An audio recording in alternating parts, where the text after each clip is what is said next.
It is.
Rent-free gang. Rent-free gang, Splash Wade Beats, Splash in the check-in. Thank you for tuning in. I appreciate everybody that's tuning in right now. This is a two-part series, so I want to talk about a safety matter, a safety topic in the beginning. I won't take too long on it, maybe like 20, 30 minutes. All right. Hold on, let me make sure the volume is right. Turn it up just a little bit. All right. That sounds about good. So what I'm going to do is I'm going to tell you guys about a story that recently happened. I talked about it on Patreon last night. This is a two-part series. So, in the realm of traveling and having a good time and exploring different countries, we need to be safe, and we need to talk about what's important in the beginning. Okay, so in the beginning, we're going to talk about a very important subject matter. Give it about 20, 30 minutes, and then I will bring up, excuse me, I'm going to bring up Matthew. Matthew just got back from Montreal. All right, so I want you guys to be patient. So it's a two-part series, but we're going to talk about the story in the beginning. Cash App information is on the screen, $ Splash Wade Beats. All right, if you want to donate to the Cash App, the information is on the screen. If you want to send in a Cash App donation, the $, not a Cash App, but a Super Chat donation, $ is right below the chat box on the right-hand side. So just click that $, send in a Super Chat donation. That'll be dope. All right. Links in the description box below. If you want to become a Patreon member, check out all the dope videos. I probably uploaded like 4 or 5 videos within the last week. Link is in the description box below. We're going to start a new series on the Patreon page real soon. I've been contemplating on talking about this subject, but I think I'm ready to talk about it. I might put it on a different tier. So I'll let you guys know later on. I got a bunch of stories on this different tier. All right, so what else? If you want to donate through PayPal, link is in the description box below. If you want to join the Facebook group, link is in the description box below. A lot of brothers are getting more involved on the Facebook group page. So, join the Facebook group. Share any videos, stories that you want to talk about. Let's have a group discussion on Facebook. Chop up game with other like-minded brothers. All right. All right. So, like I said, 2-part series. We're going to first talk about this subject right here, the story that happened in Thailand. And I'm so glad I came across this story because this is very important, because I had to purchase this my last go-round, my last trip in Thailand, right before I got on the plane. We're going to talk about traveler's insurance and how important and why it's important to have it whenever you travel. I think there's 2 things you should have besides all your luggage, your itinerary, your accommodation, a plan. There's a couple things you need to have. 2 things you really need to have whenever you travel abroad. Number 1, you should have an international driver's license or driver's permit. Okay, you don't have to take a driving test again. There are companies out there where you could just submit your license. They take a photocopy of it, and then they add in all the information on their end in order for you to get your international driver's license or your international driver's permit. Okay. Check out all the countries that it works for. There's one company, I think they're called IDA, International Drivers Association. I went through them, and they have rave reviews on trustpilot.com. Okay. So they're accredited, and I use them to get my license when I was in Thailand. All right. And if it's legit or not, because the owners, whenever you rent out a car or you rent out a motorbike or a motorcycle, they'll let you know, okay, this is good, and now you're covered under the insurance that we have for that motorbike or we have for that car. Because if you don't have it, they'll let you rent it out anyways, and they'll just say, well, you're not covered under the insurance. So if something happens, then hey, you got to pay out of pocket, pay out of cash. So, but anyways, I think everybody should have an international driver's license or driver's permit, just in case. You might go someplace and be like, well, I want to take public transportation. You're like, hey, I don't want to take this public transportation anymore. I didn't know it was going to be like this, so let me go rent out a car. Renting out cars over in this country, it's not that bad, and I'm just going to drive. Okay. And sometimes it's better to explore a country when you have that license. Why? Because when I lived in Beijing, China, I was just on the train. I just traveled by train most of the time. All right. I really don't know or remember how the layout of Beijing really looks like, because I've never really gotten a cab like that. All right. So if somebody asks for directions, the only way I could give them directions is to be like, hey, it's off of this train station and somewhere nearby that train station. All right. They're going in a cab or they're driving. I can't really tell them, make this left, make this right, blah, blah, blah. And that's very important because Google Maps don't work in China. All right. So that's a great way for you to actually get a feel of what the landscape looks like in a city or a country when you have a license. All right. So the first one is get an international driver's license. And number 2, you need to have traveler's insurance. All right. You must have traveler's insurance when you travel, because some people, you think that Primera Blue or whatever insurance company you have in America, that's going to help you or that's going to cover you when you go to some of these other countries. And such is not the case. Okay. Such is not the case. So let me just pull up the story right now. Because the first time I went to Thailand, I didn't have any traveler's insurance at all. Okay, let me pull this up. So this article right here is brought to you by the BBC.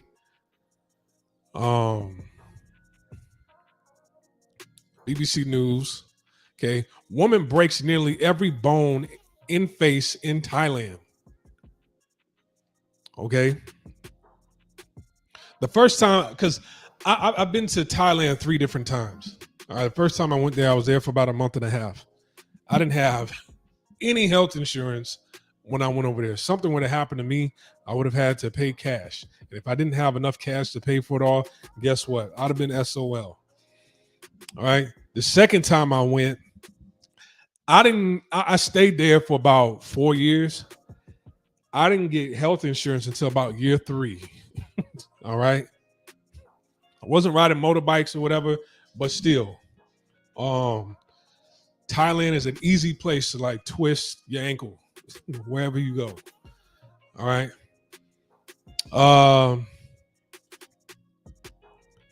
Salute to Sam Combo, salute to Keldon Williams, and salute to Suo 1987.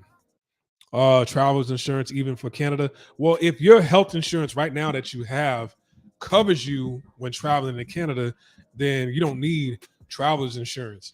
But you should look into travelers insurance if your health insurance doesn't cover you for traveling to Canada. You really should look into it. All right. Everybody talks about how, well, we have this so-called free healthcare in Canada, but in many cases for people who have a social insurance number in Canada, and if you're a visitor, sometimes they just might put you on a waiting list. And if you're going to be back within 3 days, right, and they have a waiting list for you in 6 months and you're in pain right now, then no. And what is, depending on where the incident happened, it happened in Canada. Hopefully when you get back to America, your insurance will say, oh, okay, you need to be fixed or whatever, we'll cover you. Even though the incident happened in Canada. That's something you need to discuss with your insurance company. All right. So this woman right here, she's British. I think she's a British Asian woman. I believe she's Asian. She's from the UK. And she goes by Joe Hoffman. No, wait. I'll take that back. Actually, her name is Joe Hoffman. All right, her name is Joe Hoffman. That is her name.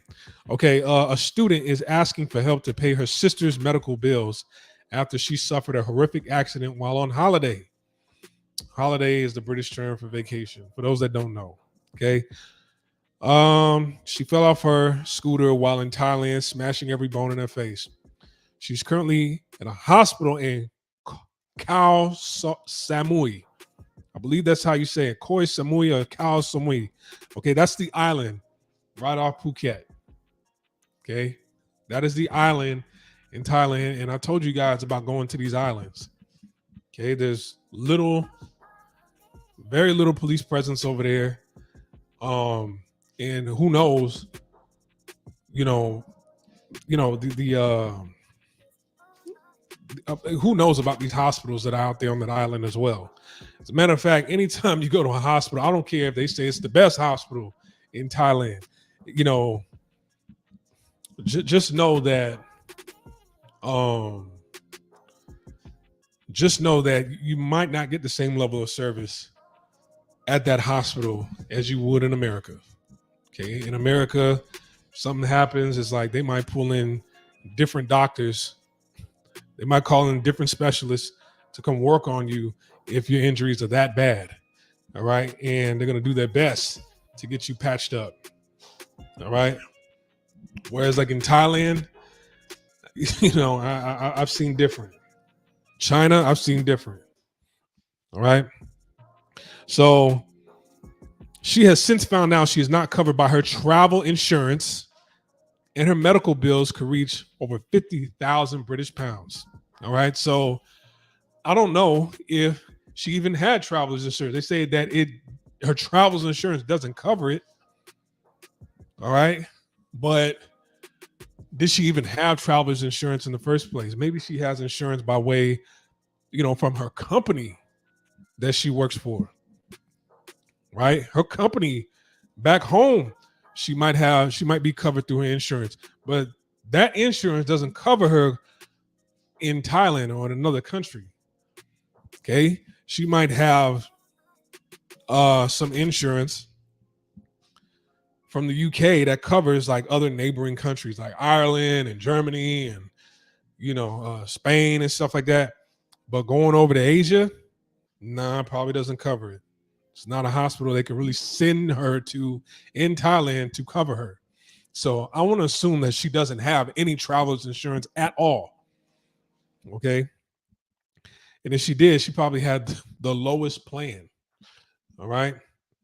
So she has since found out she is not covered by her travel insurance, and the medical bills could reach over 50,000 British pounds. Okay. The total required already stands at 35 pounds. Well wishers have raised about 11,000 pounds in a bid to help. Okay. Miss Hoffman, 28, who had worked in social care, had arrived in Thailand with her boyfriend early in December. She had been planning an extended trip and had hoped to go to New Zealand later. On December 7th, the couple hired a scooter for a day's exploring, but it skidded on some sand in the road, her sister Geneva Hoffman said. Okay. So I'm not going to read the rest.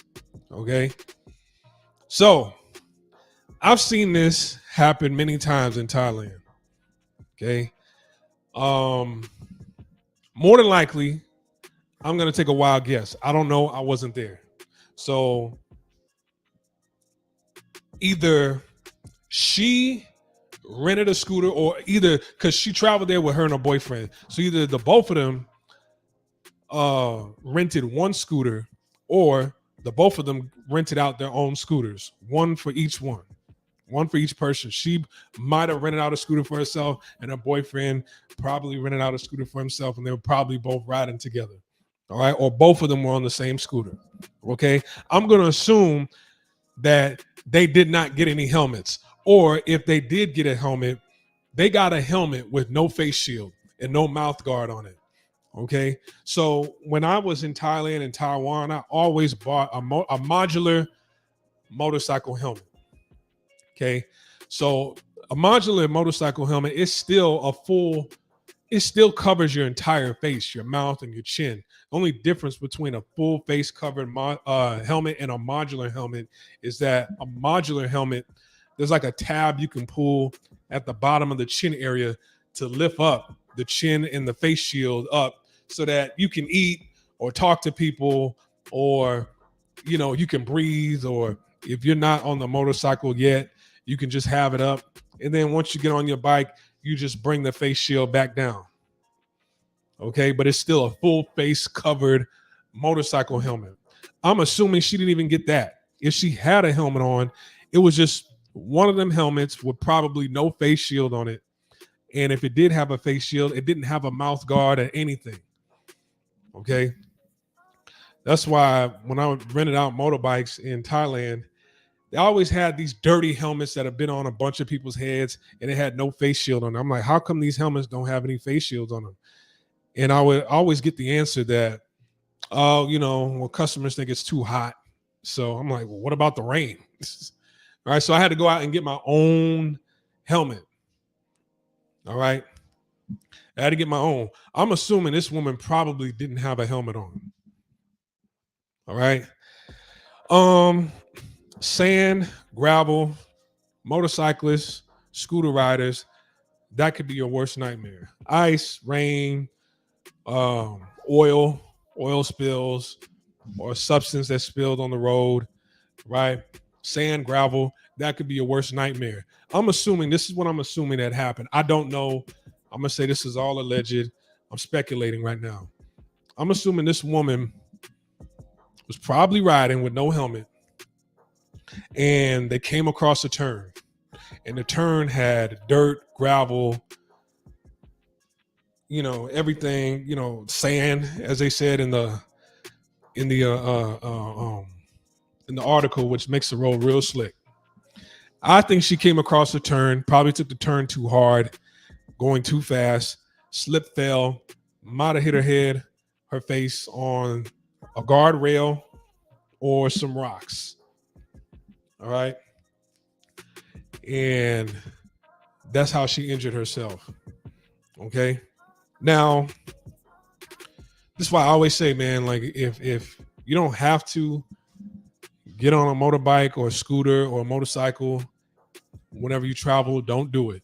Okay. Especially if you're not fully prepared for it. Thailand is one of those countries where they don't require anyone to put on a helmet or wear a helmet. In Taiwan, it's mandatory. Anytime you get on a scooter, motorcycle, motorbike, a Can-Am 3-wheel motorcycle, or even a quad, ATV, you have to have on a helmet. You don't have on a helmet, they're getting you off that bike. Cops are going to pull you over. That's a quick way to get pulled over by a cop. All right? It's mandatory. Especially stuff like this. Now, they don't make it mandatory anywhere you go to put on any sort of gear, right? Motorcycle jacket, motorcycle pants, stuff like that, which I was not wearing in Thailand or Taiwan. That's just the norm. Nobody wears it out there when that's a country where you should be wearing it. In America, you see more people wearing gear than countries in Asia. All right. So you didn't have on the gear, but you didn't break anything in your torso, your limbs, anything like that. It was all in your face. All right. So if this woman would have had on a full face helmet that covered the chin, that covered the mouth with a face shield, I don't think she'd be in this predicament right now. All right. And they say her travel insurance doesn't cover it. I'm assuming she probably doesn't have traveler's insurance. So, since you don't have traveler's insurance, it's unfortunate you got in that situation. But now that you're in this situation, you have another hurdle you have to go over, an even bigger hurdle, which is covering your medical expenses. So this last time I went to Thailand, I had to get traveler's insurance before I even got on the plane. All right, because the pandemic was still going on. All right, and we had to get a QR code before we entered into the country. We had to quarantine, which they didn't take that seriously at all. You could have just checked into that hotel, and you can't really check out. You have to pay for that for your time there the entire time. But they didn't make nobody stay in that hotel, right? I only had to stay in for one night. But they said before you get on the plane, you have to have traveler's insurance before you do the quarantine. And so when I looked, I got the most expensive one I could get, which was only like, I think, that covered, I think it was $1 million coverage or something like that. I make sure I try to get the plan that's going to cover me, the max amount, no limit, right? And I had to get it for 30 days. I think I only paid like $60 for it. So, but I went through the Thai traveler's insurance. Okay. I didn't go through a Western company. So if you feel more comfortable going through a Western company to get traveler's insurance, get it. All right. Because if you don't, if you come across a situation like this, you're going to be stuck there. And in some of these hospitals, they might work on you and then they'll keep you in the hospital. I'm like, no, you're not going nowhere. You're not getting back on no plane until you pay all this money back to us, right? Or they just might be like, well, since you have no money, we're not going to work on you, but you're not leaving this hospital. You're not getting back on that plane to go nowhere, right? So it depends. It depends on the hospital, what they say. I think they're going to work on you anyways, but they're not going to let you leave until you pay the money. All right. I would hate for anybody to get stuck in Thailand because they didn't have travelers insurance. All right. So look it up. Either if you feel more comfortable going with a Western company, get travelers insurance through a Western company. If you feel more comfortable going through the country's foreign insurance company, you could do that. Their foreign plan or something like that. I think the people I went through was like MGA or something. I don't remember.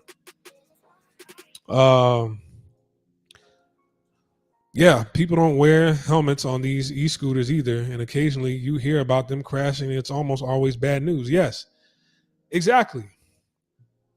I would see Thai people all the time not wearing any helmets, right? But then you see foreigners not wearing any helmets and you don't have on any gear, you are unprotected. And to be honest, if this woman would have had gear and a helmet on, right, she would have just fell down and it probably would have shook her up a little bit. It might have been a scary moment or whatever. She'd have just fell down and brushed herself off and probably would have got back up. She seems athletic, right? She probably would have just brushed herself off and got back up. Okay, let's continue on. I'm just going to take those turns, a little bit slower, or I'm just going to watch out for sand and gravel. Or as a matter of fact, let's take these bikes back and rent out a car, right? But you got to protect yourself. You have to protect yourself. Best way to protect yourself, man, put on your helmet, get your gear, but have the traveler's insurance. Okay, now this woman and her boyfriend can't even go to New Zealand. All right. So find out if your insurance covers you in Canada, because if it doesn't, and something happens to you over there, you're SOL. And most of you guys, they have different plans. They have like 3-day plans, 5-day plans, 1-week plans, 1-month plans. So you don't have to spend a bunch of money, but spend that little extra money for you to be covered when you go to some of these countries so that you're taken care of. You always want to get insurance. You see that insurance comes with almost anything and everything. Okay, you buy an expensive piece of equipment, laptop, camera, get insurance. Okay, you can put insurance on it if you want to. You buy a car, first thing you need to get car insurance. All right. I talked about insurance for your firearm. If you're a registered firearm carrier, you have a license, you should get insurance. You definitely should get insurance, especially for that. Health insurance. Insure yourself. All right. So I think we've said enough on this case right here. I've seen when people, it was a couple years ago where a guy, he was riding on a motorbike, got into a horrific accident in Thailand, and I don't even think he had an insurance, right? And they just amputated his leg, and they could have saved him. They just amputated his leg. He woke up in the hospital with a leg missing. And so no insurance. Strapped him to the bed, right? There's been a few cases where, I remember there was another case where I believe a woman had a heart attack or something like that.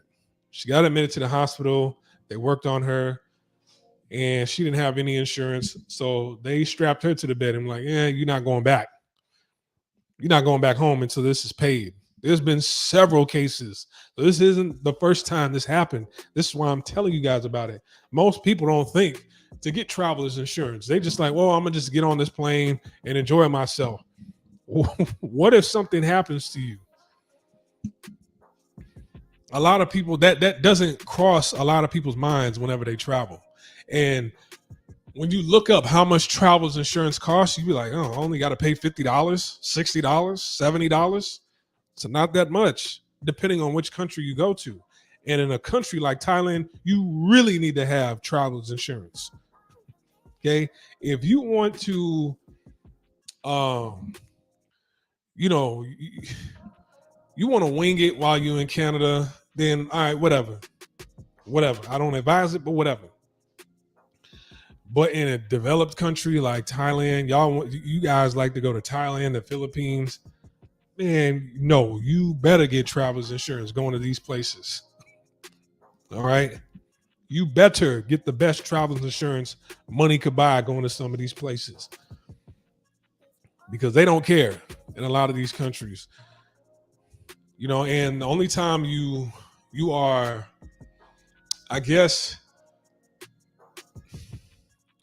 unfortunately, the only time I seen where I don't know if they had travel insurance or not was when somebody lost their life. I remember there was this one case in Thailand where this guy, he got on a zip line. He was Canadian, actually. He got on a zip line, but he was like 400 pounds or something like that. And the harness, the max weight, the max load you can actually put on his harness, I think it was like 280 pounds. It was way over 280 pounds. But they put him in this harness anyway and put him on the zip line. The zip line snapped. And then the inspection date on the cable and the harness and everything, it was out of date. So they had to pay his family, but they gave his family $1 million baht. So the Thai people, $1 million baht is like $1 million to them. But to us, right, $1 million baht is only 30,000 US dollars. That's only $30,000, right? So, that's the only time. And then there was another incident where this was right by Siam Paragon Mall and what's that other mall called? Siam and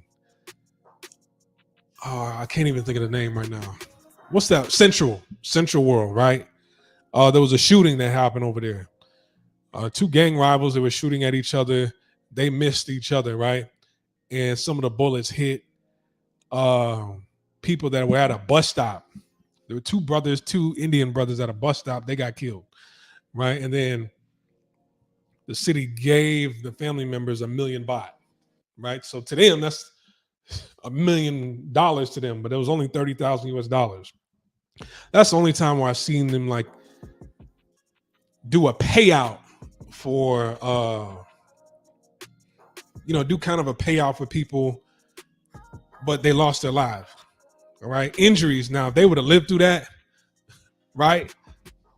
Then I don't know. I'm like, hey, gotta take you to the hospital, get you patched up, even though it was our fault, but you don't have travelers insurance. But people get hurt all the time in Thailand. There's, the roads aren't even. You got slick sidewalk tiles, and they're not properly cemented to the ground. People twist their ankles, fall down, fall off their bikes, get hit by cars all the time. I remember one time I seen a guy, he was going through an intersection. I don't know who made the wrong turn or whatever, but he ran straight. He hit a car straight on. A car hit him straight on. It happened right in front of me. Flew in the air, fell down, right? Tried to get back up. He couldn't. And I don't know if he had travelers insurance or not, but guess what? Hopefully he did, because if he didn't, that's a hefty bill you have to pay if you want to get patched up at the hospital. All right? So, now without further ado, I want to bring somebody up. If you have enough money, would that satisfy as well? Yeah. If you have enough money, then do you need travelers insurance? No, but why pay 50,000 pounds when you don't have to? How much is that in American dollars? Okay, hold on. Let me ask Siri. Hey, Siri, how much is 50,000 British pounds in US dollars?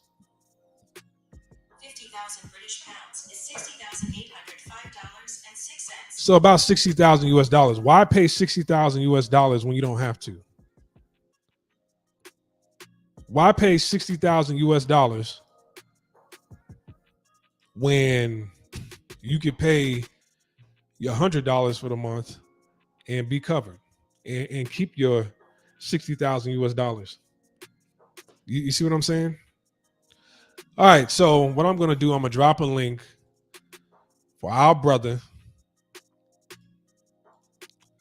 because we are going to get into the meat and potatoes of this live stream right here. So tell a friend and tell a friend. Tell a friend and tell a friend so that you guys can enjoy this segment of the show, which I feel like, the first segment was very important, right? The first segment, everybody needs to hear that. But we're going to get into how this brother right here was treated in Montreal, Canada. He just got back from Montreal. He was telling me a little bit about it last night, but I really want to hear the details of this brother's experience. So, Matthew, if you're out there, please click the link, the StreamYard link. Come on up and let's get into your travel experience in Montreal and how you were treated. All right. And while he's making his way up here, guys, please hit the Cash App, $Splashway Beats on the screen. Please hit the super chat link. All right. Right underneath the chat box. Send in your donations. Join the Patreon page. Link is in the description box below. If you want to donate by way of PayPal, link is in the description box below. And if you want to join the Facebook group, link is in the description box below. So without further ado, we have our brother, the adventurous giant, coming on. Hey, what's going on? How you been? Oh man, I've been pretty good. Just getting back into the how things are going here. Had a bunch of work to catch up on this week, but I'm doing pretty good now. Okay, that's good. So how long were you in Montreal? How many days were you there for? Let's see. I was there for 5 days, 4 nights. 5 days. I mean, that's a good amount of time to actually get a feel for Yeah, a different country, a different city.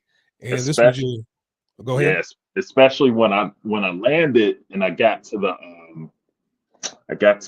hotel. I was like, why are there so many cops Hmm. in Montreal? It was like 9/11. It was so many cops out there.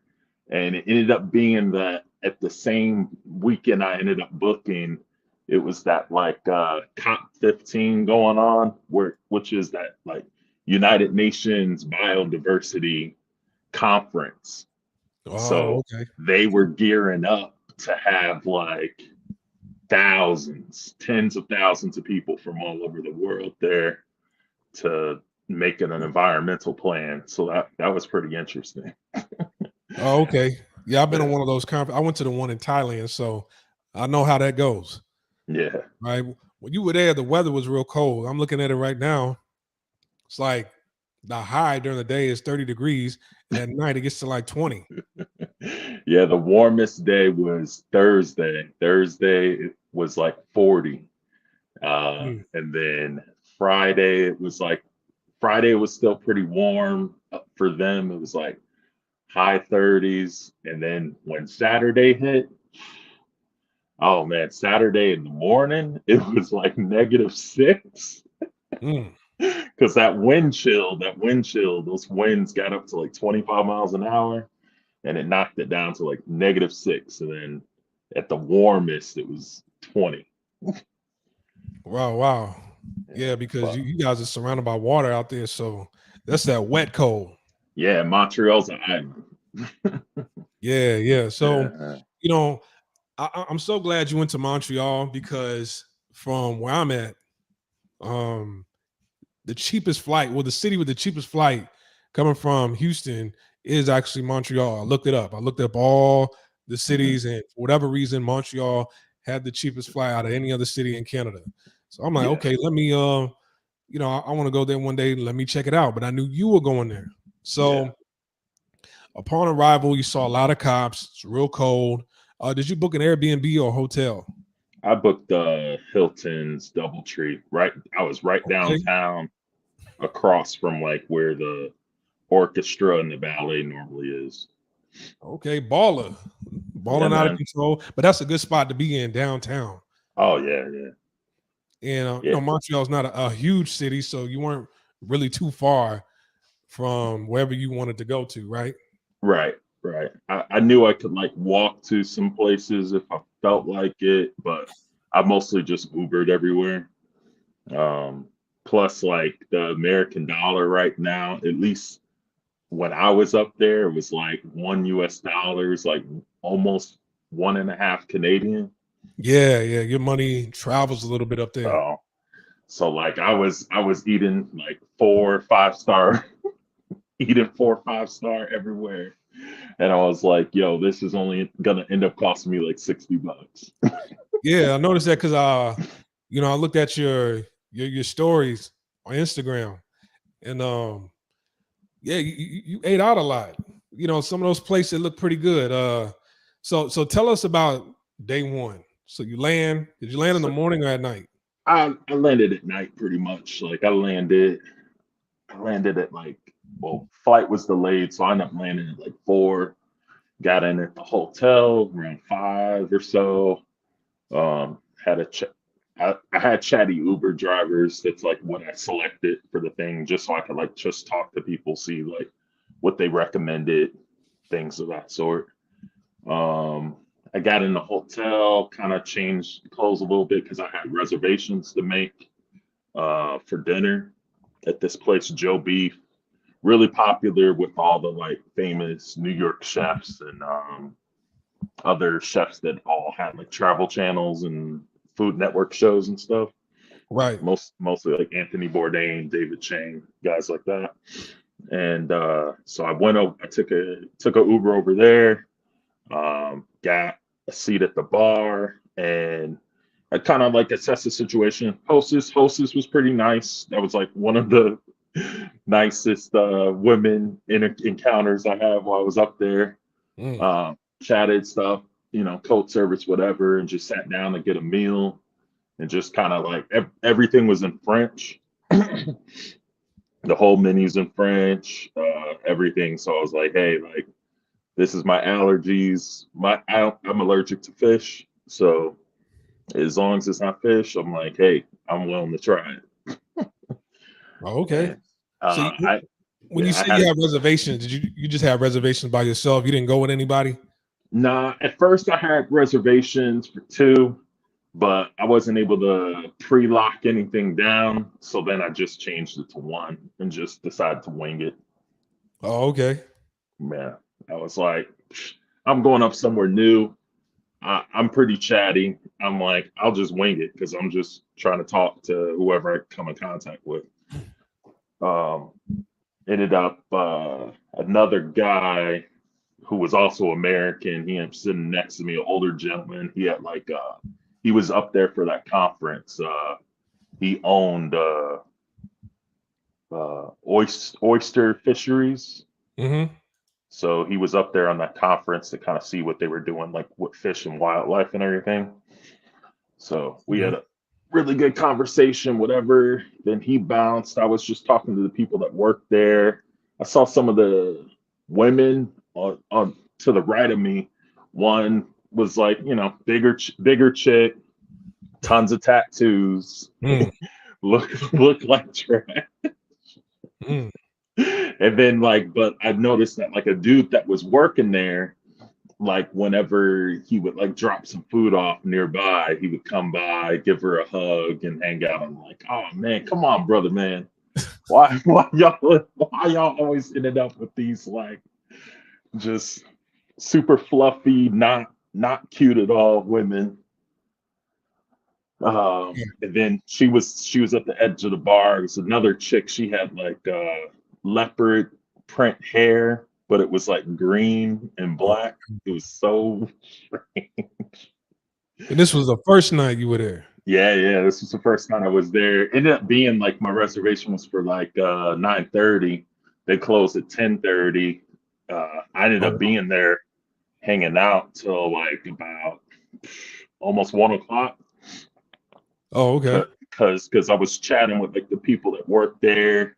I had a shot with everybody like after they were like starting to close up and stuff like that. So had shots with everybody that was working there, and then I was talking to the bar manager. He wasn't working; he was on the other side of the bar, and um, he like got me some kind of like interesting liqueur from like Italy that they had up there. I think it was like $60 a shot.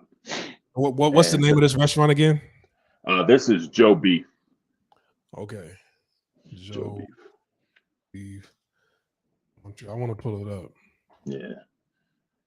And I was talking with him, so he was real cool. Uh, he grew up in Montreal. He said that he was like from North Montreal, like past just past Little Italy. He's like that's the place to kind of hang out with because like he said that like really like the immigrant neighborhoods, people were like cooler, more down to earth, more like after parties, things of that sort. Um, so like it kind of took me into like the next day to kind of like get what he was saying. Yeah, I had that cake up there too. That stuff was delicious. Oh, Yeah, this one that right here. yeah, it had like some cream. I didn't have it with the ice cream. It had like some kind of cream from whatever farms up there around it. It was out of this world delicious. Uh, crazy. They got a bison head in the bathroom. Okay. Yeah, and then what was it? So he was just kind of giving me the just some tips and everything about Montreal, like how people were, what kind of areas. But I was just like the kind of areas that he was mentioning. He was also like, yeah, you know, I at the same time, it's not necessarily for the tourists because you got to know where you're going and who you're talking to, who you're hanging out with over there. And I'm like, oh yeah. So when I hear about all the crime in Montreal, you're talking about that area. I'm not going up there. Oh, okay. So yeah, everybody, seemed like, they treated you well. Yeah, yeah, And, if you guys ever want to go to Montreal, go to Joe Beef. yeah. And there was like some other places across the street, like bars and stuff. They also had like another place that was like more of like a burger joint called Liverpool. I think it was like a couple doors down. He just said that that crew doesn't work there. He's like it's a different kind of people, but he's like same family of restaurants. I did see some bar across the street at a theater, but they had told me that that's where like some of the college kids hang out at. He's like that they're pretty young, so I didn't go over there because the drinking age there is 19. Yeah, it's 19. Yeah, and then because the next day, um, what was it? I needed to get some breakfast. Went to a coffee spot in uh, downtown, like financial district near that Notre Dame, uh, the Notre Dame Belliciade. Uh, I don't know how to pronounce it, but pretty much the Notre Dame that's over in Europe, the version in this the version in Montreal. So that's like where all like the finance and city hall and everything was. So I went over there to get some coffee the next morning. Cold as shit. It was so cold. I did try to ask for directions from somebody, but they were like just glued to their phone. It blew my mind. Like if you did see women out and about in the street, they all had like the phone was like glued to their hand, their bare hand, like no gloves. And like if you ask directions, if you do get a response, it's like super in French. And I'm like, can you just point me where I need to go? And no English. And they just keep walking the other way. And I'm like, whatever. I'm like, I'll just pull out my phone, man. I Um, thought you knew. I thought you knew a little bit of French, right? yeah, but I know a little bit, uh, salutation stuff like that. But French people are just really hard. It's not like trying to speak Spanish to like Mexicans or you know Hispanics. Like you can try, and they kind of get super wide eyed and excited that you're even trying to speak their language. Right. French, you got to be perfect. Otherwise, they just it just kind of kills your confidence. Men and women, they're just really mean. They're just you got to be perfect or don't even speak at all. Yeah, I've heard. I heard about that reputation that they've had everywhere Hmm. I go. So Especially since you know what, some places you can definitely feel they have that like air of like uh not only are they like arrogant with that whole Quebecois like French thing, they're also like prejudiced against like black folks and stuff. So you definitely get that from them. They're like, why are you even trying to talk to me? Kind of mm, thing. Even in the hotel, even in the hotel, sometimes depending on like who was working at that time, they're like kind of trying to really pay attention to like where you're going. And then some when there's certain changes of shifts, then some of the people like the concierge and stuff was like nicer, like bonjour, how are you? Some of the cops, bonjour, and then say hello in English or whatever. Because that's another thing. I'm 6'8". Like I barely saw anybody taller than 5'9", men, men or women. so you were getting a lot of attention. Yeah, yeah. Wow. Sue in 1987 said, I went to Montreal a few years ago. It's not easy to connect with people if you don't know French. Yeah. And I had a couple cab drivers that I talked to, and they were like, "Oh, you do know French," but they're like, "But you need to work on your accent there and this and there." And I'm like, "See, you tell me work on my accent, then I'm just gonna give up. I'm gonna just keep speaking English then." Right, right, right. Man, that's sad to hear because remember that message that you sent. And we were talking about like some of the racism, how rude people were. Oh yeah. So I went to what was it? Friday night. There was another place on my list. I didn't get to make it there during the day because oh man, I had like 50 places on my itinerary. Like just kind of like if I ended up in a certain neighborhood, I knew I could hit up like 7 spots or something like that, depending on where I went. So Right. uh, I wanted to make it to this place during the day because they had like a men's store and they had like a barber shop in this like old they're they're not brownstones, like a gray stone like building, just neighborhood shops and everything nearby. But I ended up going there at night. It was called the Cloak Room. Really cool spot. I mean, you walk in the door, you walk up the stairs, you walk in the door, and you just see all this wood paneling and mirrors and stuff. Um, the the men's store was like double glass doors. It was closed, but I was waiting for like the speakeasy, and when I got there, I was third in line between two groups. There was like a one group was from like some students from McGill University, like 6 of them, and then a group of 5. The ones from the university, it was like mixed group, Asians and white people, and the other one was like mostly white people, but I didn't see where they were from. They were one group was talking English to each other, and the other one they weren't even speaking French. I don't know what they were saying.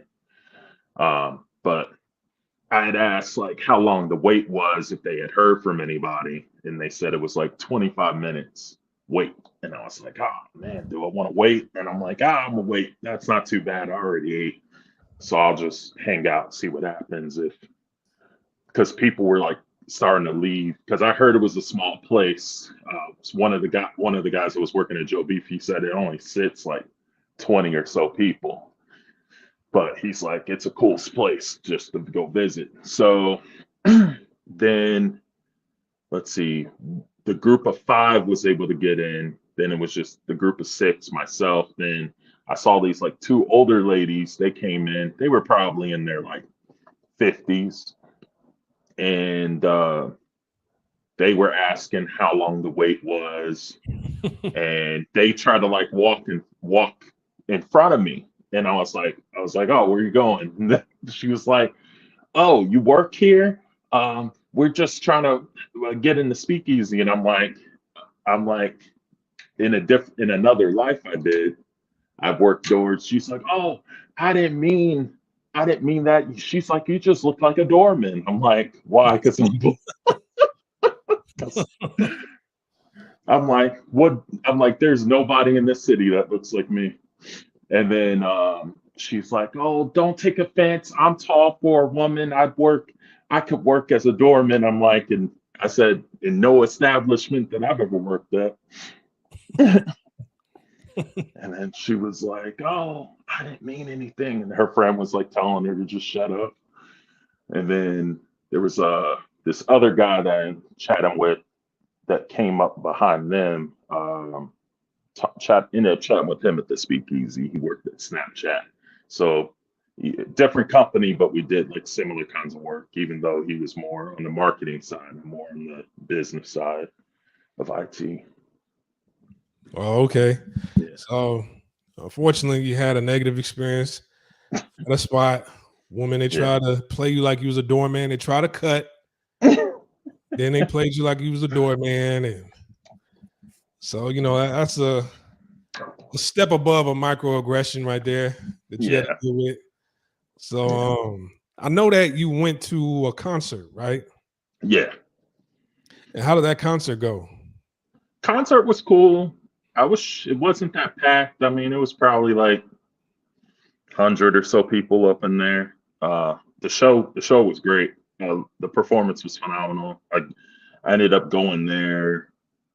I didn't see it. I only caught like a piece, the last like couple songs of like one of the opening band set, because they had so many bands. I was like, yo, this should almost be a festival than just a show. They had like 3 openers, but that was the last stop on this band's North American tour. So that, I guess that's why they had so many bands. But it was cool. I walked in there, got myself a beer just to hang out with for the night. When I was in line, some guy was like, "Oh man, you're so tall. Like, hey, can I buy you a drink?" I'm like, yeah, are you here? Are you here in town? Are you playing a sport? Like, why are you in Montreal? Like, are you? Because I had like a little, I have my Ralph Lauren jacket with the Shirley, and so it has a little American flag on it. And he was like, "Oh man, you're American." He's like, "I gotta buy you a drink, you know." So have a shot with me. So he ended up buying my beer, bought me a shot. I had a shot with him, and very high energy guy. You could tell he was on something, because I remember after the shot, he had asked, he's like, "Hey, you need anything? You smoke anything? He even offered me that white girl, that stuff you put up your nose." And I was like, "Oh," I said, "Nah, man, I'm good. I just drink only, and barely that." And he's like, "Well, that's good. That's better." He's like, I just have to do stuff. He's like, "I work in the mines up north from so many hours north of here. I work in the mines." And he said he only sees sun 3 hours a day. And I was like, holy crap, that's rough. Yeah, see, a lot of Canadians, they're open about their drug usage. Yeah. You would think that a guy like that'd be the last person that'd be on drugs. You working in a mine, you make the wrong move, and then that mine collapse on you. You know why? But that people who work on heavy machinery, dangerous jobs, they're the main ones on drugs. And a lot of people in Canada, especially at night when you go around, they either trying to offer you drugs, then they're trying to ask if you got the drugs on you. Yeah. And it's like, dude, I don't use drugs, I don't sell drugs. Why are you asking me? It'll be a white dude. I'm like, why are you asking me? Why don't you Yeah, ask yeah, like the other white buddies if they got what it is you look? Why you gonna ask me? yeah. Yeah, and I stand out too much. I do not have drugs on me. I don't want them on me. I don't want them near me. That's another thing too. Like I remember my mom used to have to go to like Toronto for business when she used to work at Pepsi back in the day. And that she did warn me, and it was right. Every time I passed like the subway station, bus station, whatever, you'd smell the strongest weed and mixture of just in the air. It was just Yep, hanging out in those spots. It was so yep. strong. It was out of this world strong. I was like contact every time I passed a bus stop. Wow, wow. Yeah. So, you know, you go to the concert, you went to a few Yeah. restaurants. Um, Overall, as far as the ladies, did you ever, connect with any women, connect with any women when you were in Montreal, and how was the conversation? Mm. I tried to have a conversation with this Haitian descent. I just based on her accent and what she looked like. I'm pretty sure she was most likely Haitian. But try to chat with her. I got a reservation in the restaurant in the hotel. That place was pretty fancy. They had like their own DJ and stuff at night. And when I went to go check in for the reservation, the even before I made it to the bar, because that's where I ended up sitting, I talked to the hostess and I'm like, "Hey, got a reservation?" And she's like, "I don't see a reservation for you. Like, we only take reservations only." I'm like, "Well," I said, "Well, that's interesting because on my phone it says I have a reservation." Mm, And I live and I'm in the hotel. And she's like, "I can't sit you without a reservation." And I'm like, "What's your name?" Oh. And like at first, like she really didn't want to speak English. At first, she was just fussing in French, and I was like, "Yo, just English only then." And then she's like, "Never mind, I found you. Where you want to sit?" I'm like, I'll go, I can sit anywhere. Cool. I'll just go find my own seat. You don't even have to walk me there. yeah, Yeah, they only do that to they black. even the women that work at establishments had chips on their shoulder, Mm, like just. And then so I was trying to talk to this one chick, just trying to see like, because I think that was what was that, Saturday night? Saturday night before I went to the concert, and I was trying to find out like what other establishments she recommended and stuff. And she was like, "Oh, hold on a second, I gotta go see." And she never came back, and they had just opened. wow. And I had placed the order and everything, so I didn't even get my food or my drink. And then I had to like flag somebody else down to like take care of me that night. And I was like, and even the sister can't even talk to me. Mm. Mhm. Yeah, because I remember the message you sent last night. You said, black women up there, they act even worse. Yeah, You know, the real rude. I'm not shocked because I had a friend. He went up there to Montreal. He said that he didn't see one black woman. He said he saw some black women in Montreal, but he said he didn't see one with a black man. He said I saw all of them, the yeah, white dudes up there. So I'm not shocked, because I know she's not talking to white customers like that. yeah,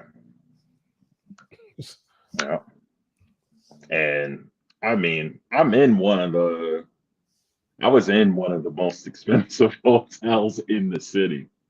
That's what a couple Uber drivers told me. I'm like, "Hey, I just chose it because it's right where I wanted to be, and I got Mm. lots of good points."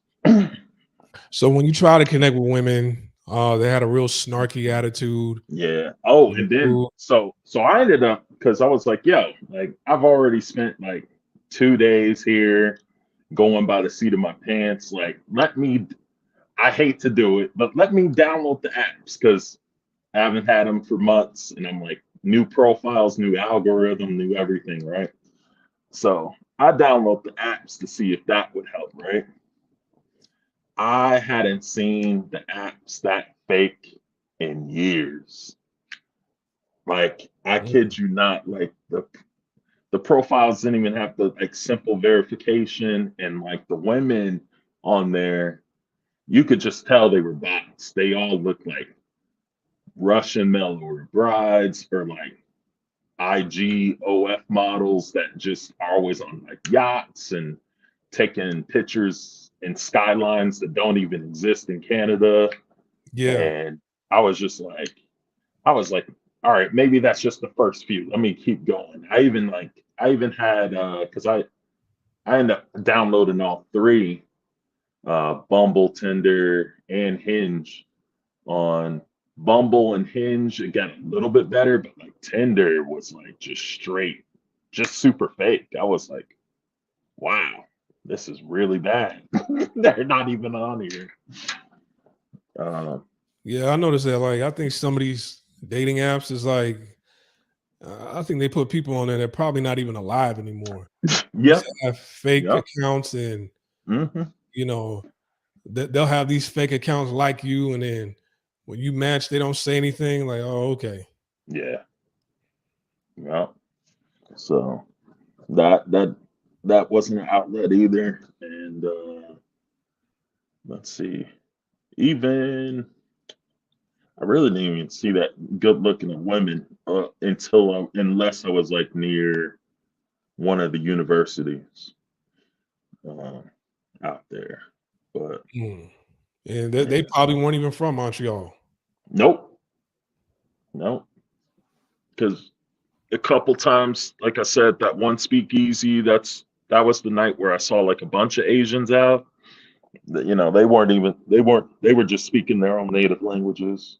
And then I tried to go to this cigar whiskey spot, and I figured based on like how flexible they seemed to be, where everybody was just really open to talk about their drug use. I thought that maybe the cigar place was like even at the bar that you could smoke a cigar, but nah, they you could only smoke a cigar in the lounge, and they had already had it pre-booked, so I couldn't do that. I was like, that's lame. So you can do weed and hard drugs, but you can't have a cigar. I'm Well, that's like this place. backwards.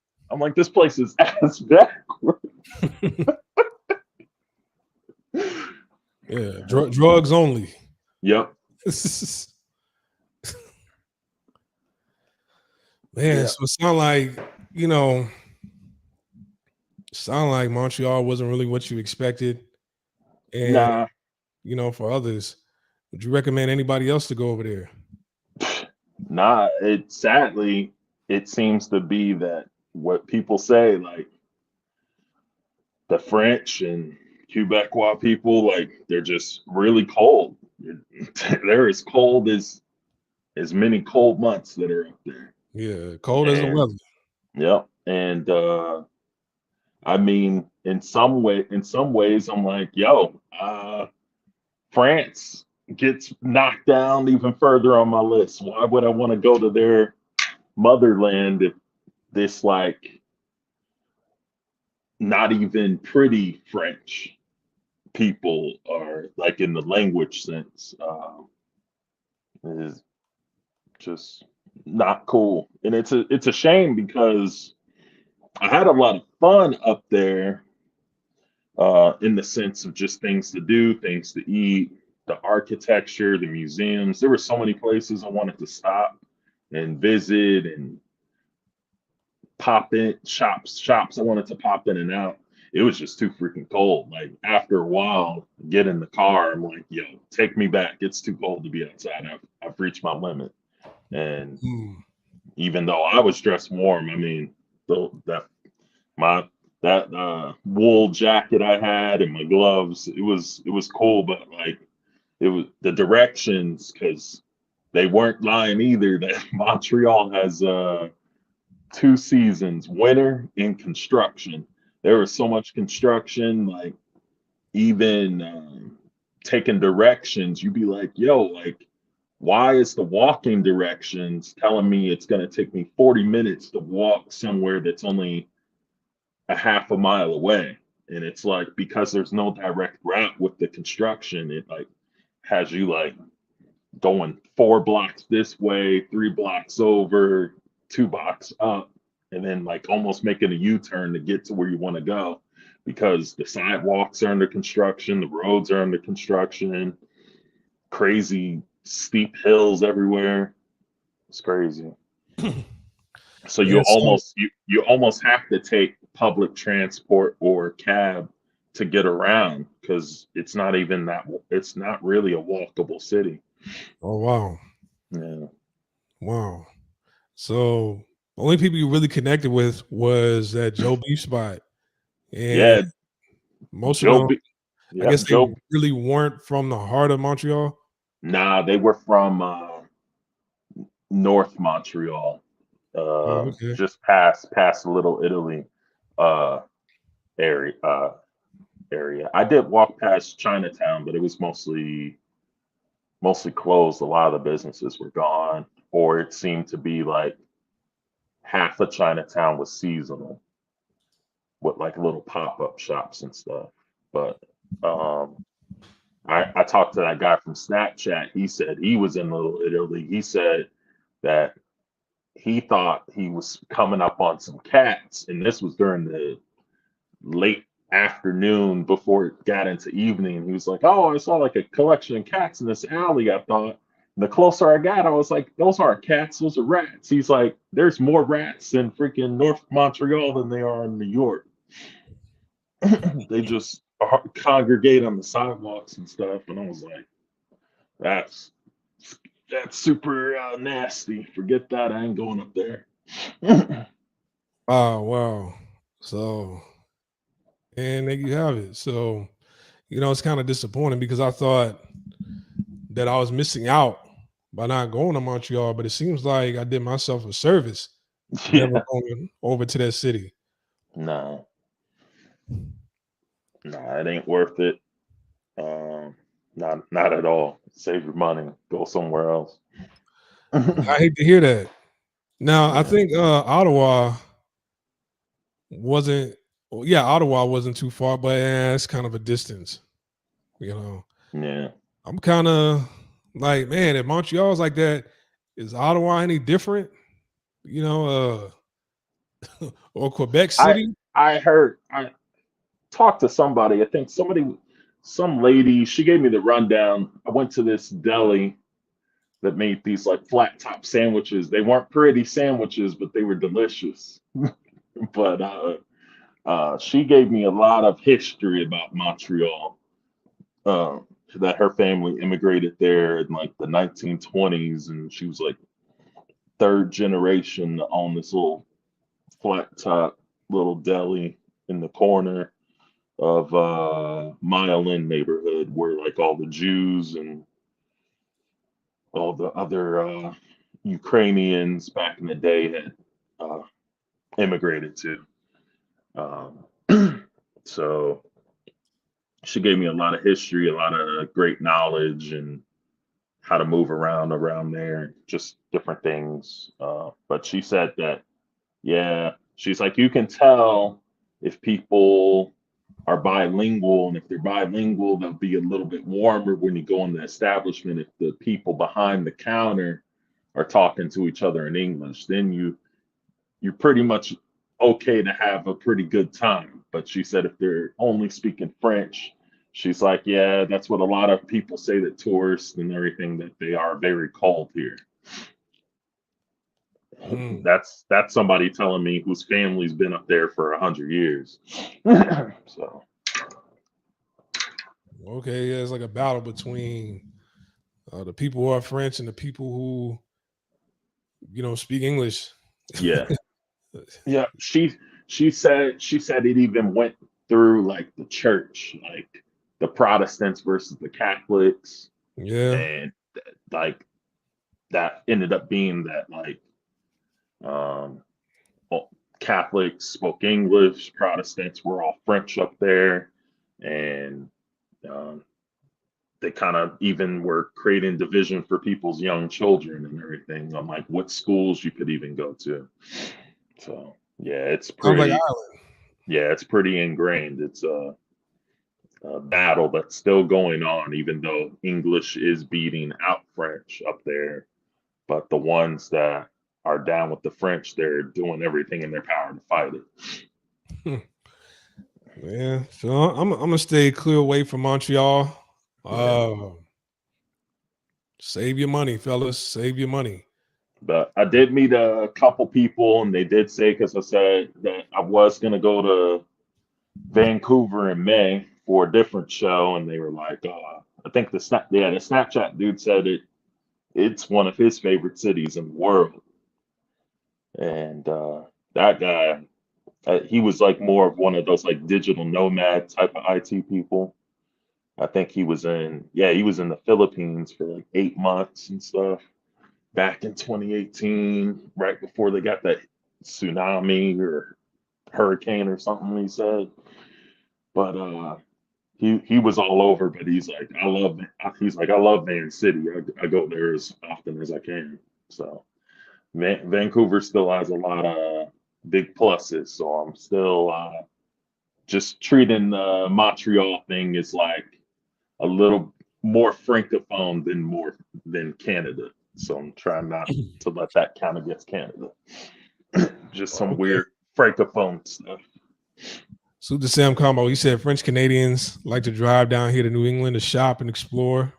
A girl I used to talk to that served them in her store said they're mad rude. Yeah, man. I really haven't heard too many good things about French people. So, Yeah. there's a bunch of them over there in Montreal. Best to just stay away from them. But everybody knows that uh over in the Western Hemisphere, Vancouver, that whole BC region, that's a Hmm. go. Yeah. That's a go for you guys to go to. Even in the Midwest region, if you really want to go to Saskatchewan or Manitoba, that's Hmm. still a go.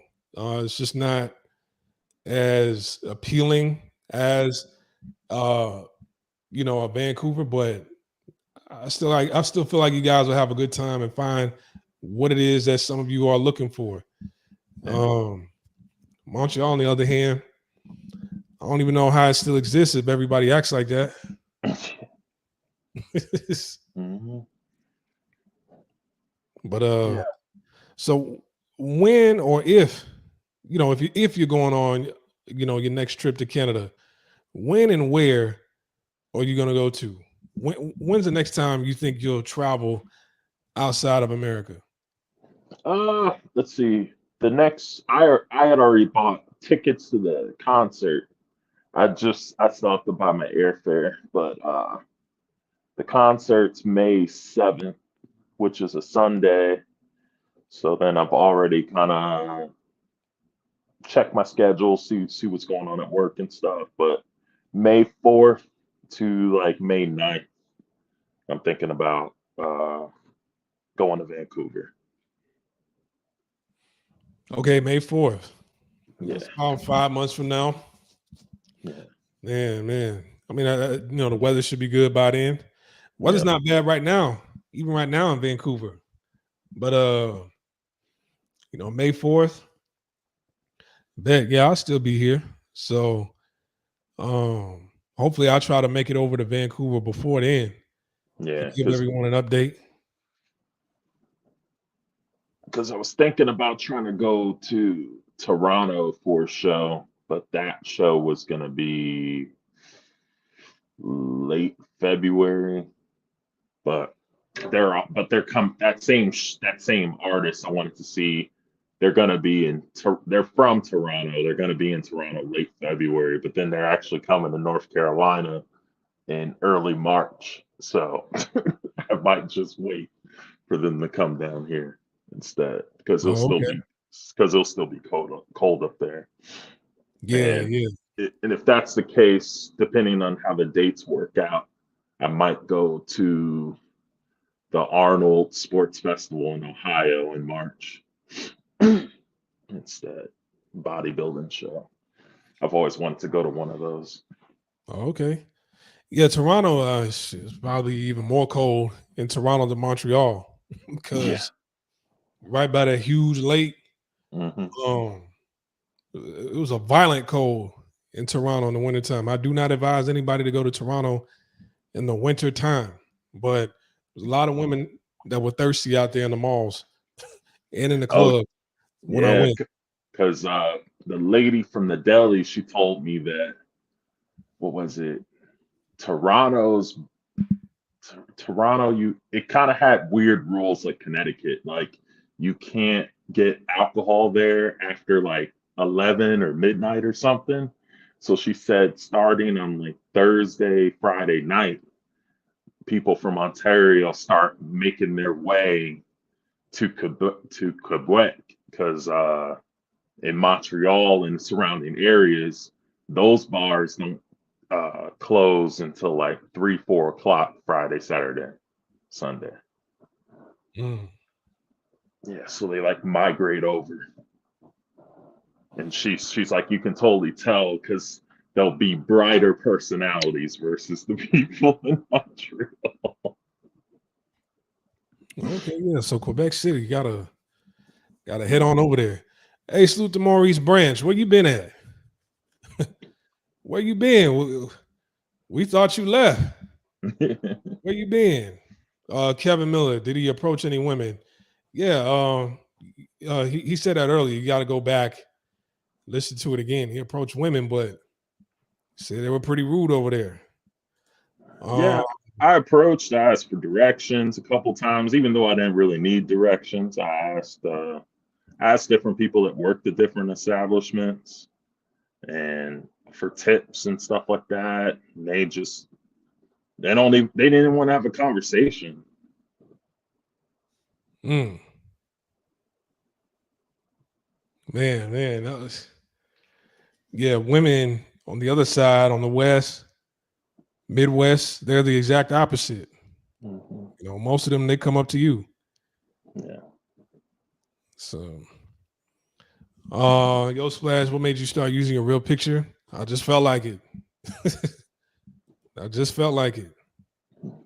But other than Thank that, you. like, you know, as far as um, like you said, the museums, the ambiance, the different scenes, the scenery, walking around, exploring the city. You said that wasn't that bad. So it seemed like Montreal is a good place to stop by for like 2 or 3 days just Yeah. to check out, but then head on over to the next city for a better experience. Right. Okay. Oh, don't the questions about females get tiring? Well, I mean, all the questions that I asked wasn't about women. You must be talking about somebody else. Like I don't. I asked about the restaurants, the concert, the I hotel. I will say another thing that's interesting. Like, you go out to some places in America, you'll see a bunch of like girlfriends out at the bar, girlfriends out getting dinner, um, single women at establishments. You don't see that up there. I mean, I mean, most nights I was out to like midnight, 1 o'clock. I did go to like I went to like one lounge on Saturday night after the concert, but the crowd there was just like all the men were in one spot. There was like I saw a couple women in one spot, but they were just on their phones side by side. Um, that one place, it was a nice on the outside. Their smoke machine was so freaking powerful. You could barely see, and I was like coughing. I was like, yo, let me just get this drink and get out of here. There has to be another spot. But the other spot was like a younger college spot. So I was like, forget it. I'm gonna just walk back. And then I'm gonna walking back towards the hotel. I forgot. I remember I mentioned it to you before I went, but I forgot. I went through this one side place because I'm like, oh, like why are all these lights on this like one side of town like after midnight? So I walked by and I'm like, oh, this is the red light district.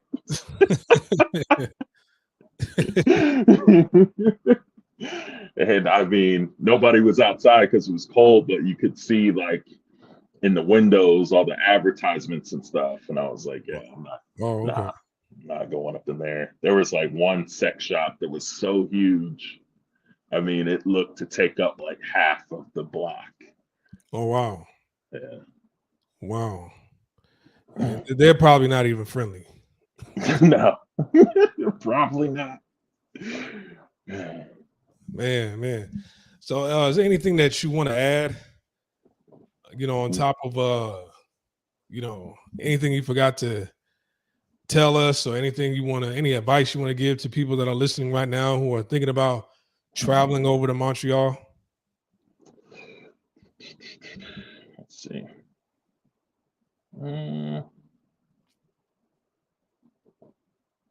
That the airport lounge was cool.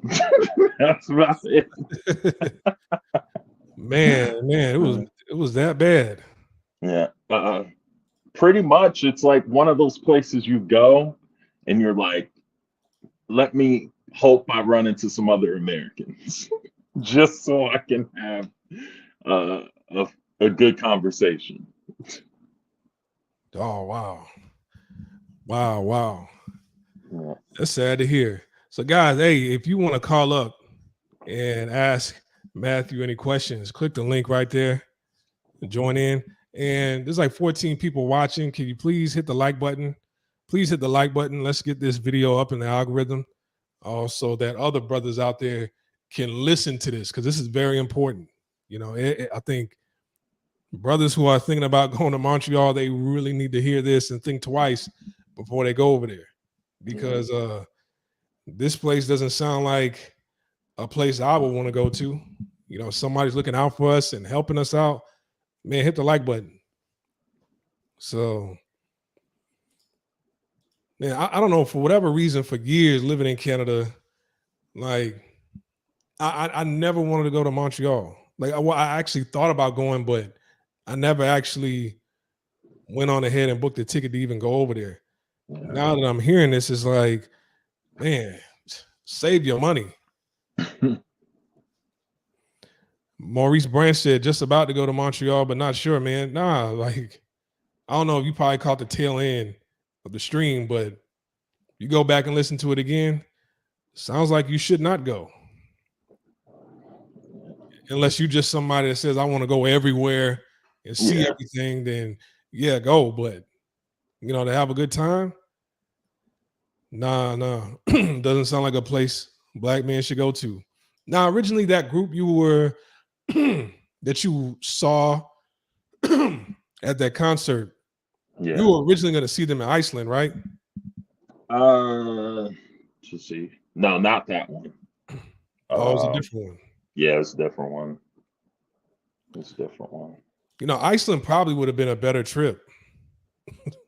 Yeah, Iceland would have been a better trip. I was dragging my feet on buying that ticket, that airfare, but yeah, I still have to catch one of those festivals though.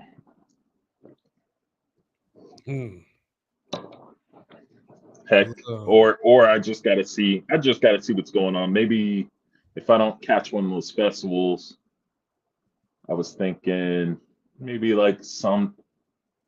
going there. I think like, what is it, July, August? I think those are those months that like the sun really doesn't go down. It goes down maybe like an hour, 2 hours a day, so it's almost sun like the whole time we're there. Because from RDU in Raleigh, North Carolina is my closest my closest airport, and they have direct flights to Iceland. Oh, okay. Yeah. Yeah. My encounter with people from Iceland, even though it was only on Twitch, but a bunch of people from Iceland follow me on Hmm. Twitch. They were pretty cool. So I'm like, man, I need to go out there one day. They're that friendly over Twitch. I need to go out there one day. Now, just my luck, they just might be like Montreal people. I don't know, but Yeah. you know, I like hiking. I like being outside. So like I always hear because a lady from one of my jobs and her family, they went there last year, and I think they go there once every couple of years. They just like going there. Um, so if they have fun as a family, that must be give the place pretty big pluses there. Um, but yeah, who else have I've met somebody else that's been to Iceland, and nah, I've never heard the stuff from Iceland that you hear about francophone countries, so or yeah, cities. Yeah, yeah, yeah. Unfortunately, that's how it is. It is what it is. yeah. So But I'm glad I went. I'm glad I got the experience, so now I know. And yeah, now we all know. yeah. Yeah, Keldon, he Now we. said thanks for the info. Splash, you should check out the hot fountains in Iceland. I've seen a few people go over there. Mhm. Um, yeah, I might check that out. I have to go in the wintertime to check that out. I don't want to be in a hot fountain in the summertime. Oh no, no. But I'm pretty sure there's some people that are crazy enough to go in the summertime. So, but anyways, I'm about to wrap this up. Matthew, I appreciate it. Anytime you want to come back on, just chime in on a conversation or anything. You're always more than welcome to come up. All right, thanks, man. Yeah, I'll keep you posted. All right, for sure. All right, peace. Peace. Man, so that was the adventurous giant, Matthew, coming back from Montreal, Canada. Was thinking of driving up to Montreal, but now I changed my mind. Yeah, man, I'm changing my mind also. It's everything you guys just heard. He sent me a text explaining all that last night, and I was kind of taken back for a second, but I wanted you guys to hear that. So, man, scratching Montreal off my list, but keep Vancouver, keep Saskatchewan, keep Winnipeg on your list. Icelandic women check for brothers heavy. I heard from another channel. You should have went there instead, bro. I'm pretty sure he'll go back one day. Or he will go one day. How much is a flight from where I'm at? See, where I'm at, I'm in a terrible city to fly out the country.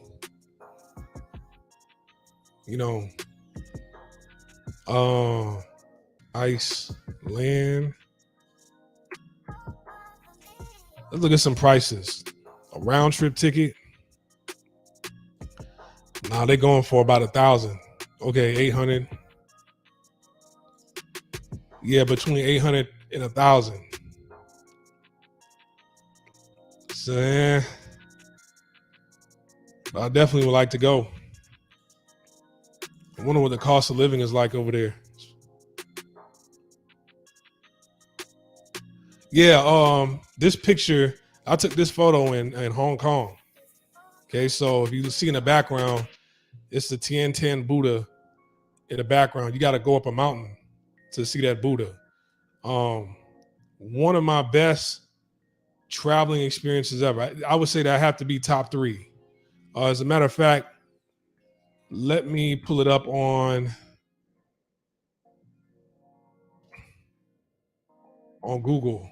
It's in Lantau Island. It's on an island, in Hong Kong. Okay.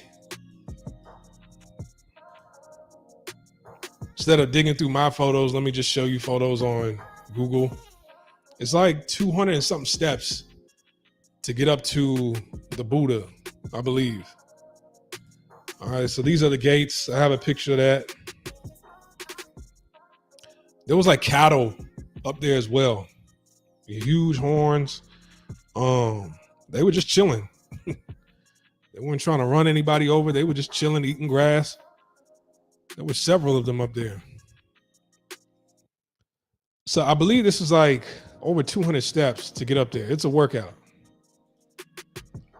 I saw one brother when I was over there. He was with some obese white woman, and they didn't even bother walking up those steps. I'm like, you see, not only is it an embarrassment for you to be out with Porky Pig, right? It's an embarrassment for you to be with somebody obese. It gives us a really bad name and a bad image, but you can't even go up, get an up close and personal look at the Buddha yourself and take pictures because your girl is obese. You had to take pictures from down here because your woman didn't even want to walk up the steps because she was too big.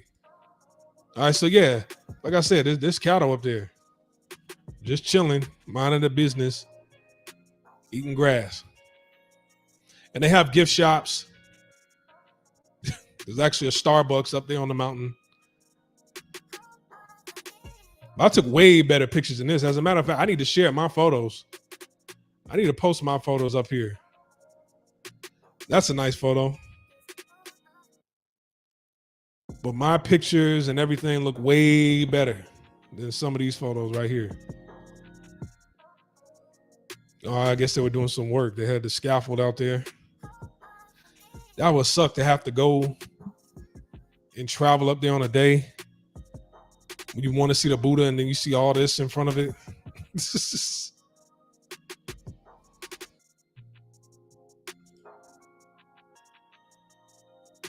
If somebody took an aerial view, that's nice. See, that's what it looks like. You're up here on the mountain.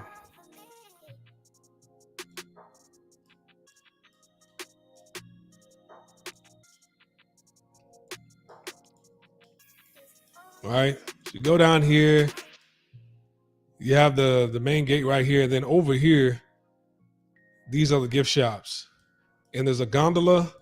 And you can go up there by way of a gondola or a bus. Yeah, big women ain't walking up those steps. Splash, when you visiting Africa? I don't know. No time soon. All right. No time soon. I'm visiting English-speaking countries. I might have an experience like Matthew. Go to some of these African countries and you American. They act funny style towards you. You know, one of my homies, he went over to Africa and everybody's trying to hustle him because they wanted the American dollars. So whenever he paid for something, he wouldn't get anything. Well, actually, whenever he would pay for something, like if he opened up his wallet and he had their currency in his wallet, if they saw the American dollars, they wanted the American dollars over the African currency because it was worth more, right? Even the exchange, right? The even exchange was worth more having American dollars in their actual currency. So it was. So then when he went back to the airport or whatever to exchange the currency back, they couldn't do it. They didn't want, they were like, nah, that's worth nothing.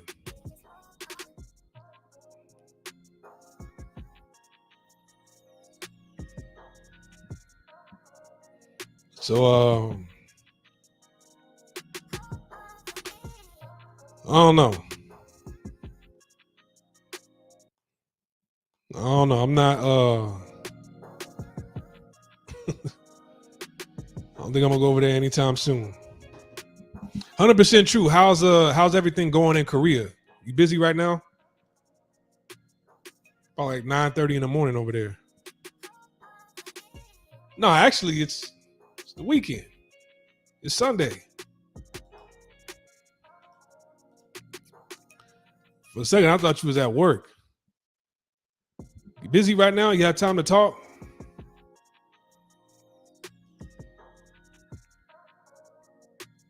If you can, click the link and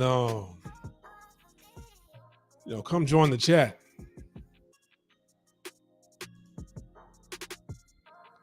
Or it's 11:30. Okay, yeah. If you have time or you ain't doing nothing, um, yeah, man. Man, come talk to the people. Let them know about Korea. What you been up to lately? Hey, yeah. As a matter of fact, you guys had that stampede. That stampede that happened a month and a half ago. Well, 160 people got deleted. What's the energy and the vibe out there right now because of that? That happened over there in Itaewon. Yeah, that stampede happened and people got trampled.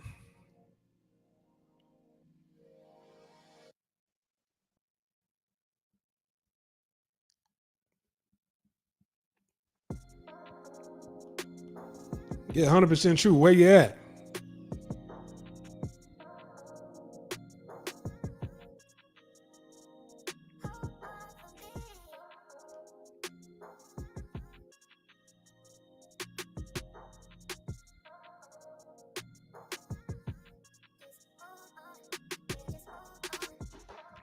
Waiting on 100% true. I want to hear about what happened over there. What's the energy like out there right now?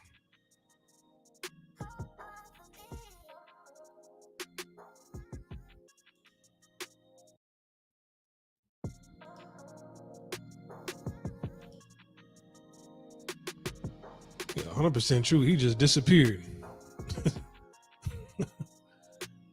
He just disappeared.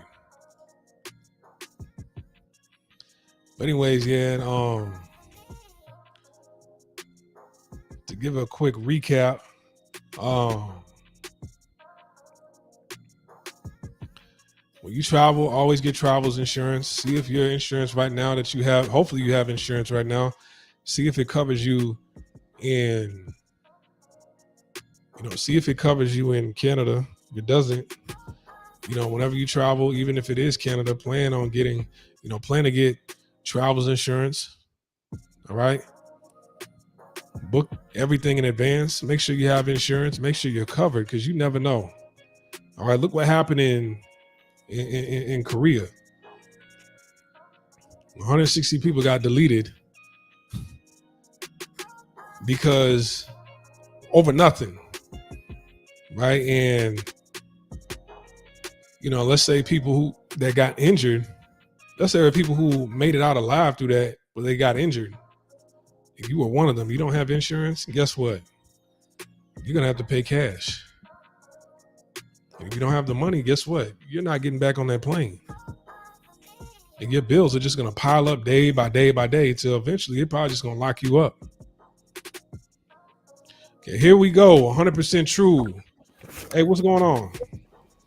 Hey, Special, how are you doing? Yeah, I'm doing all right. And what's the vibe out there right now? Because I know a month and a half ago, that big stampede happened over there in Itaewon where 160 people lost their lives.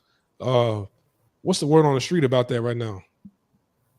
Honestly, I haven't been too updated about it. I'm far out in south of Korea, and yeah, there was just a huge outrage surrounding that. It was a very sad period. It was a very sad period in Korean history. It was all over the news. Everyone was talking about it. But as for the conversations that happened after that, I really haven't been kept updated, and quite frankly, not really interested. No, I mean, I'm definitely interested in that Yeah. because I want to know what made people, when they felt the faces and bodies underneath their feet, Why didn't they help Yeah, anybody? yeah, Why didn't they do anything about it? That's something that everybody should be focusing on if they're traveling, and the military. That's something that's nothing to just sneeze at and breeze over, because that was insane. And I yeah, remember they recorded that for about a day. Like after that night, the next day it happened, it just went away. So yeah.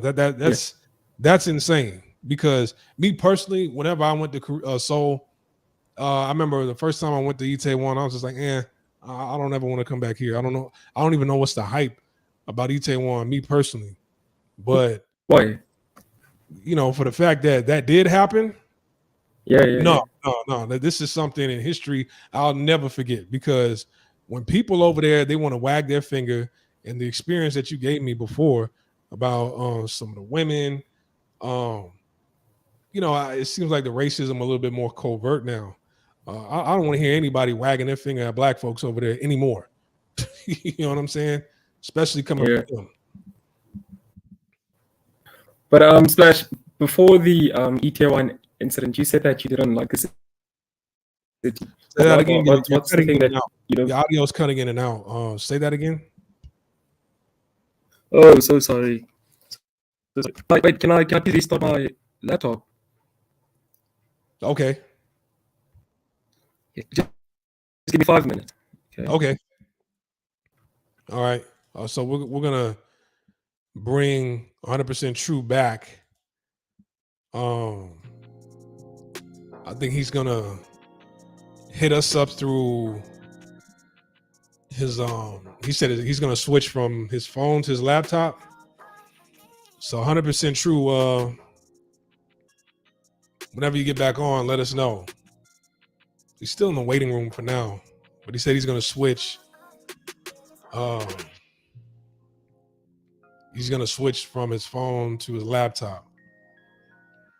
Yeah, man, that was what happened over in Seoul. That was disgusting. They just trampled those people and nobody did anything to help. 160 people. I will never forget that. It could be 2050. Somebody over there got something slick to say about black people. I'm like, no, but you trampled your own people in Itaewon. Back in 2022, what kind of soul do you have where you trample people like that and don't even help them up, and you just keep stepping over people in total disregard of human life?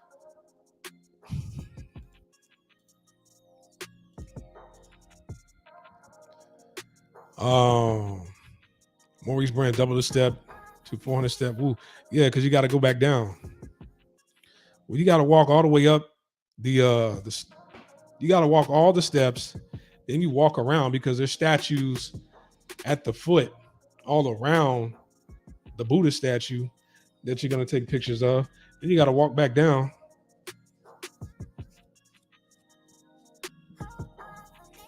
Yeah, Hong Kong, probably one of my favorite places I've ever visited in life. I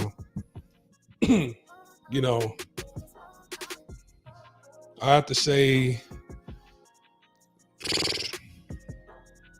as far as cities and countries, I would have to, top three: Seoul, Hong Kong, Vancouver. Right. Right after that, it'd be like Japan. But as far as like temples, statues, or whatever, I would say the number one spot that I ever visited in the world that I was like blown away from, I'd have to say Kaohsiung, Taiwan. That temple over there was insane. That temple was insane.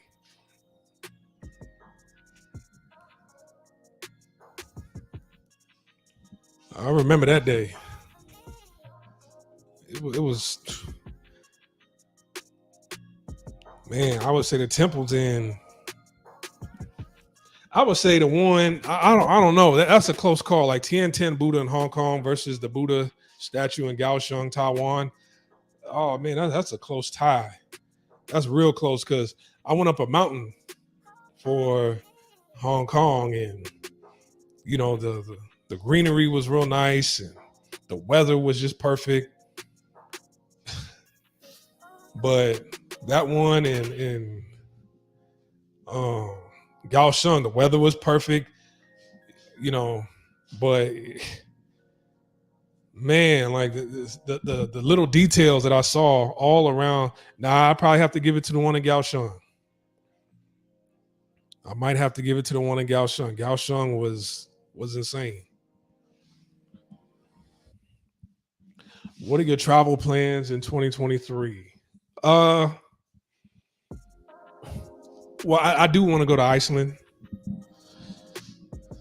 I want to go to Iceland. I want to go back to Regina, Saskatchewan. I want to go back to Vancouver. But new places that I haven't been to yet.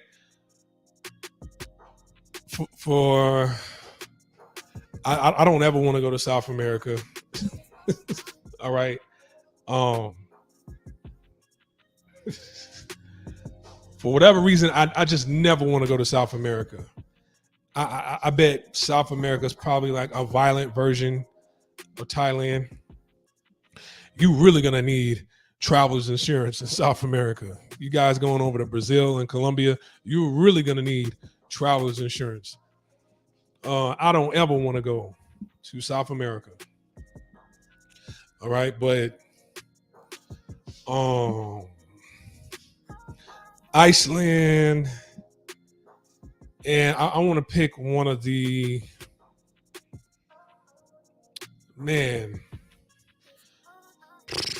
I got to pick one of the countries. So Iceland and maybe Norway, Iceland and Switzerland, Iceland and Sweden,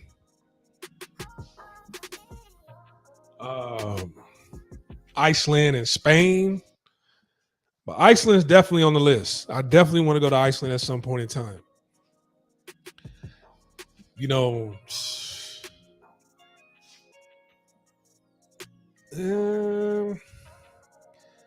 so I want to maybe September next year. September of next year, we got to go to Iceland, right? We got to go to Iceland or something. 2023 Iceland. I don't know exactly which month, maybe September, but or maybe even sooner, but definitely Iceland.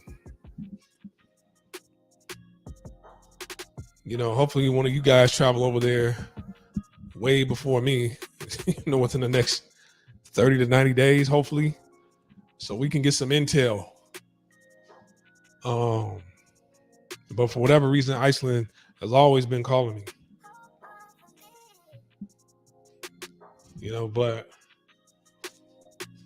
trips closer, you know, anything closer than that, it would just be,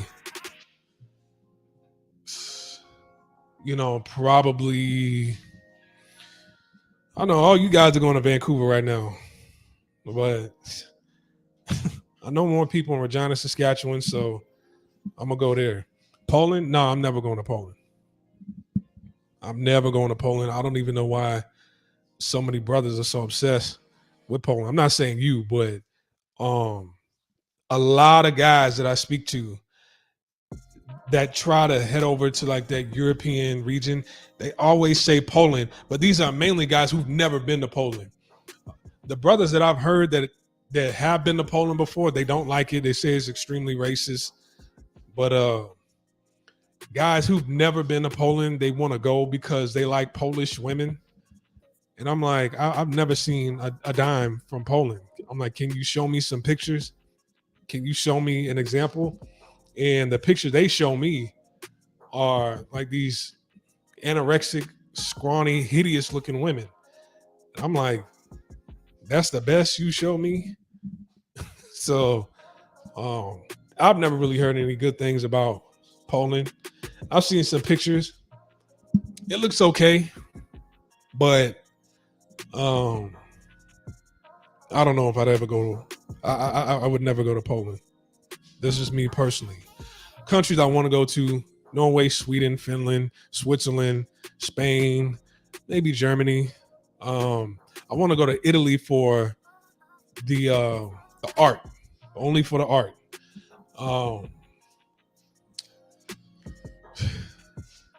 You know what? The UK. I might stop off in the UK. I don't know. I might stop off in the UK one day.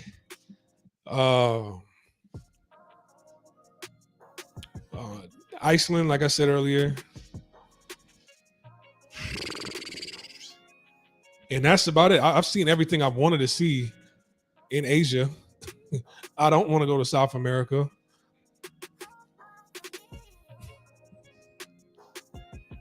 So when I say I've been around the world, I've been to everywhere I've wanted to go to.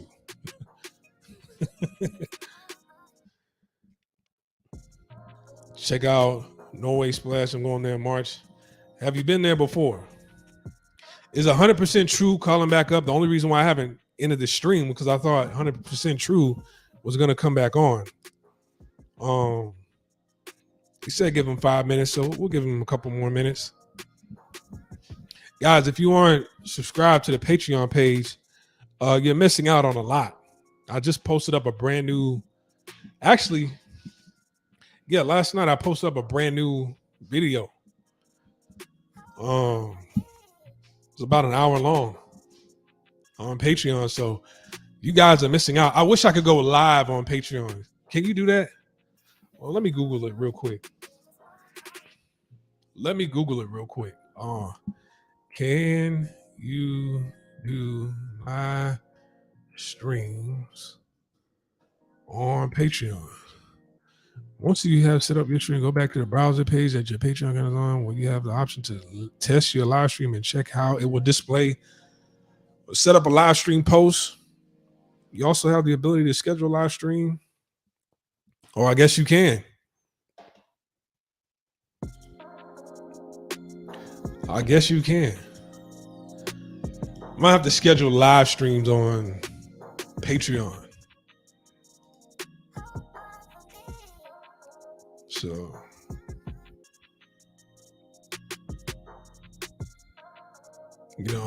information over there is much deeper. I do post up pictures of ex-girlfriends and stuff like that on there.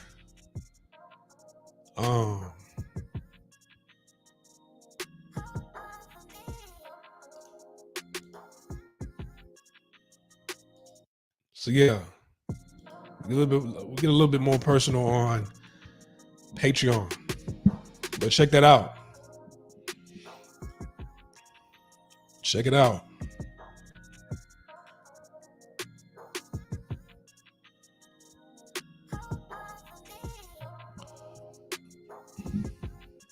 All right. I don't see 100% true.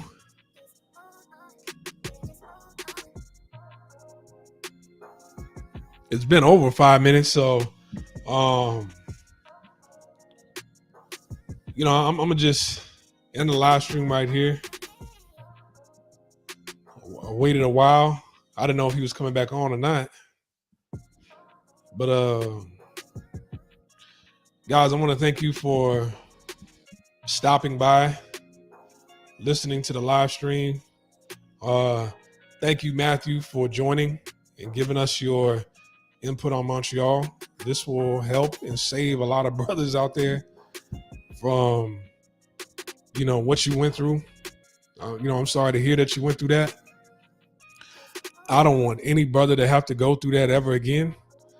So, I might make a short, quick video on the YouTube channel just to let brothers know that to stay away from Montreal.